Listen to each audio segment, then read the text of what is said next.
Bienvenue dans le studio Tucascopy TV à Genève. J'ai le plaisir d'accueillir Jean-François Ofsazac de Management Joint Trust pour notre analyse technique aujourd'hui. Bienvenue. Bonjour Daniel. Donc, nous sommes dans une faiblesse d'euro, mais aujourd'hui, l'euro est un peu remonté. Quel est le point de vue de votre système Fingraphs? D'accord, nous allons jeter un coup d'œil dans un instant. D'abord, je vais vous présenter la mosaïque de Fingraphs que nous avons ici. C'est une mosaïque en Orly, donc à 1 point par heure, et donne la perspective sur les différents instruments que l'on a ici sur les prochaines semaines. Donc on a l'euro-dollar, le dollar suisse, le dollar yen, l'euro suisse, l'or, le DAX, le SMI et le futur du S&P. Alors on commence avec l'euro, avec ce qu'on appelle un Investor's View.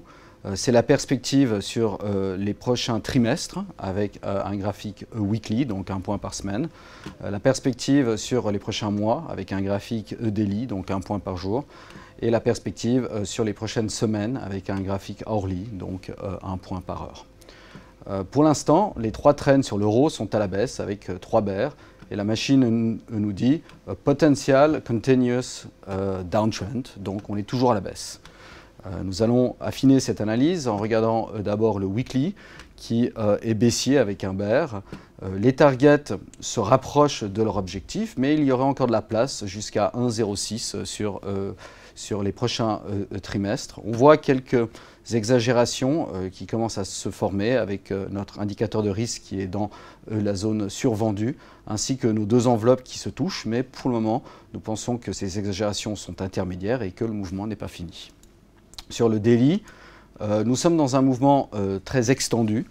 Notre machine nous dit ici I2 down done, c'est-à-dire que nos objectifs en impulsif 2, c'est-à-dire nos objectifs les plus agressifs, ont été atteints sur le daily.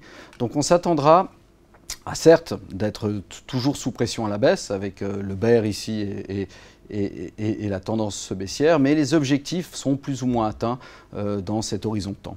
Donc plutôt du travail sur le prochain mois avant de repartir plus bas en synchronisation avec le weekly. Sur le hourly, la semaine dernière, nous avions dit que nous pensions que nous devions repartir à la baisse. Ça a été effectivement le cas. On a plus ou moins atteint les objectifs qui étaient entre 1,12 et 1,08. Bon, il y aurait encore du potentiel, environ une figure et demie. On voit des premiers signes d'exagération avec l'indicateur de risque qui est dans la zone survendue et nos 2 enveloppes qui se touchent. On pense que cette réaction pour le moment n'est qu'intermédiaire. Nous allons la regarder dans un Trader's View qui s'adresse aux intervenants plus court terme. C'est une combinaison d'un graphique 60 minutes, 15 minutes et 4 minutes. Donc la perspective sur la prochaine semaine, sur la prochaine journée et sur les prochaines heures avec le 4 minutes. On voit que le 60 minutes a atteint ses objectifs. On voit du stress avec l'indicateur de risque qui est survendu. On voit nos enveloppes qui se touchent et donc c'est assez normal d'avoir cette réaction à la hausse. Nos objectifs étaient aussi atteints. Sur le 15 minutes, la réaction haussière n'est qu'une réaction pour l'instant. Vous voyez, la projection de prix est en gris et non en vert. Et la machine nous dit que nous sommes dans un C-up, c'est-à-dire une correction à la hausse. Pour créer un mouvement plus important ou significatif, on doit pouvoir passer en impulsif, c'est-à-dire passer au-dessus de 1,1265, ce qui n'est pas encore le cas. Donc pour le moment, ce n'est qu'une correction en intraday, selon le graphique en 15 minutes. Le 4 minutes, lui, est toujours à la hausse, en impulsif. Il peut aller titiller les 1,1245 qu'on a vu ce matin, mais les objectifs sont plus ou moins atteints. Pour l'instant, on pense qu'on est dans une correction intermédiaire. On pourrait réessayer à la hausse en fin de journée, mais on reste de nouveau dans un correctif intraday. Ce n'est pas de l'impulsif pour l'instant. Merci. Et concernant le marché d'or, quelle est votre vision? Alors l'or, aussi un Investor's View ici, donc la perspective sur les prochains trimestres, les prochains mois et les prochaines semaines. On voit que le weekly est toujours à la baisse avec un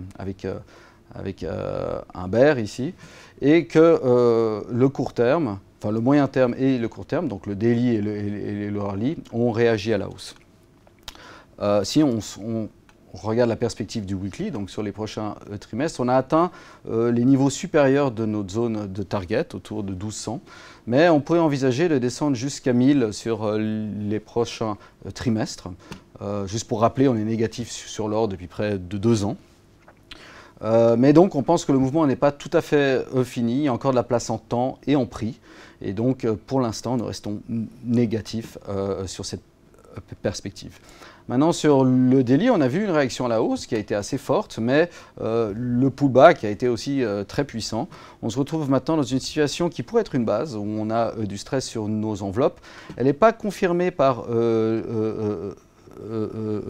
l'indice de risque qui n'est pas survendu.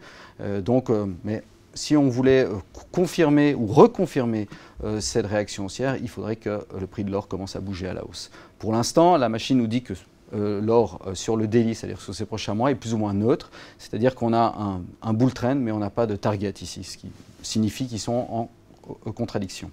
Sur le hourly, petite réaction à la hausse, aussi en gris ici pour l'instant, pour envisager quelque chose de plus important qui pourrait faire tourner le daily et mettre en doute le weekly. Il faudrait qu'on passe au-dessus de ces targets en correctif qui sont autour de 1241. Donc, tant qu'on reste en dessous de 1241, ce n'est qu'une réaction intermédiaire.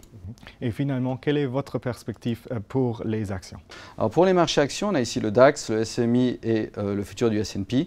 En Orly, ici, ils sont tous plus ou moins encore à la hausse. Ils ont plus ou moins atteint leurs objectifs, ce qui justifie la consolidation qu'on a vue sur les derniers jours de la semaine dernière. On va peut-être regarder le S&P. Pour l'instant, sur le weekly, il est toujours à la hausse et il affiche nos objectifs en impulsif 2, c'est-à-dire pour les mouvements très matures, très extendus. Maintenant, sur les prochains trimestres, la machine nous dit qu'on pourrait atteindre 2240 et éventuellement monter jusqu'à 2440.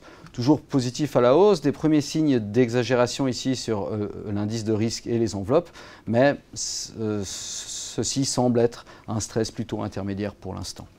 Sur le daily, sur le prochain mois, on a encore le potentiel pour monter jusqu'à 2200.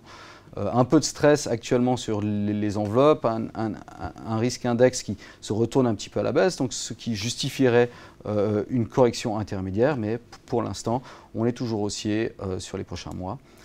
Sur le hourly, on a plus ou moins atteint nos objectifs la semaine dernière, on a fait un top en milieu de semaine, on consolide pour l'instant, la consolidation est plutôt plate, et donc on s'attendrait que dans le cours de cette semaine, on puisse voir une nouvelle réaction à la hausse.